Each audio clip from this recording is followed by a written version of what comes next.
राधे राधे दोस्तों, हरि सिमरन में आपका स्वागत है। दोस्तों, आश्विन मास की पूर्णिमा को शरद पूर्णिमा के अलावा रास पूर्णिमा भी कहा जाता है। रास पूर्णिमा इसलिए क्योंकि इस दिन भगवान श्री कृष्ण ने गोपियों के साथ मिलकर महारास किया था।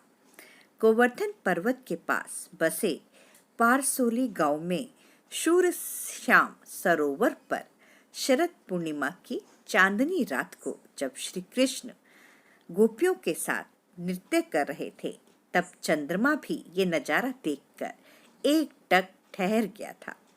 जानते हैं श्री कृष्ण के महारास के इस प्रकरण के बारे में।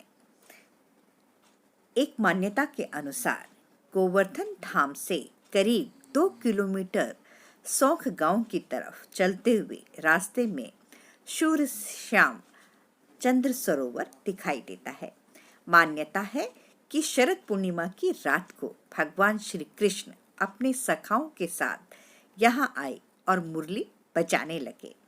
मुरली की धुन सुनकर सभी गोपियां अपने काम को छोड़कर दौड़ी चली आई। हर गोपी चाहती थी कि वो भगवान श्री कृष्ण के साथ नृत्य करे। जब एक एक कर हर गोपी ने भगवान श्री कृष्ण से आकर अपने मन की बात कही, तो भगवान श्री कृष्ण ने उनकी इस इच्छा को पूरा करने के लिए सभी के साथ नृत्य किया।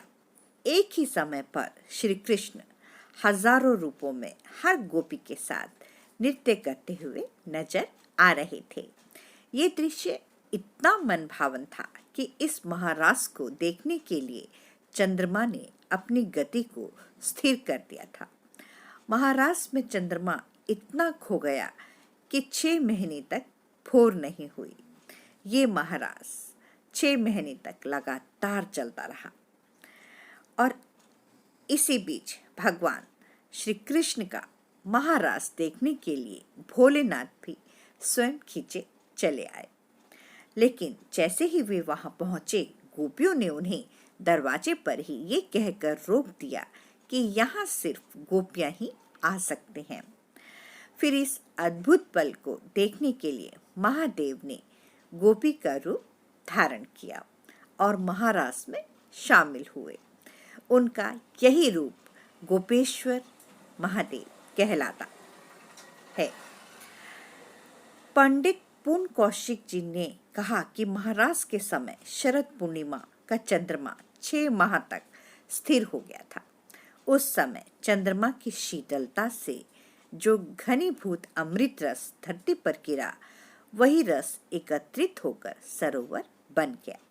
तब से इस सरोवर का नाम चंद्र सरोवर पड़ गया। पंडित पूर्ण कौशिक बताते हैं कि इस सरोवर में आचमन करने से भगवान का आशीर्वाद प्राप्त होता है। अगर कोई व्यक्ति इस चंद्र सरोवर में स्नान करता है तो उसकी सभी मनोकामनाएं पूर्ण होती हैं। मान्यता है कि शरद पूर्णिमा की रात को चंद्रमा 16 कलाओं से संपन्न होकर अमृत वर्षा करता है। इसलिए इस रात में खीर को खुले आसमान में रखा जाता है और सुबह उसे प्रसाद स्वरूप ग्रहण किया जाता है। इस रात चंद्रमा पृथ्वी के सबसे निकट होता है। शास्त्रों के अनुसार शरद पूर्णिमा पर किया गया अनुष्ठान अवश्य सफल होता है। इसी दिन भगवान श्री कृष्ण ने गोपियों के साथ महारास किया था, इसलिए चंद्रमा की किरणों से अमृत वर्षा होती है। कहा जाता है कि शरद पूर्णिमा की पूजा में माता महालक्ष्मी जी की भी पूजा की जाती है।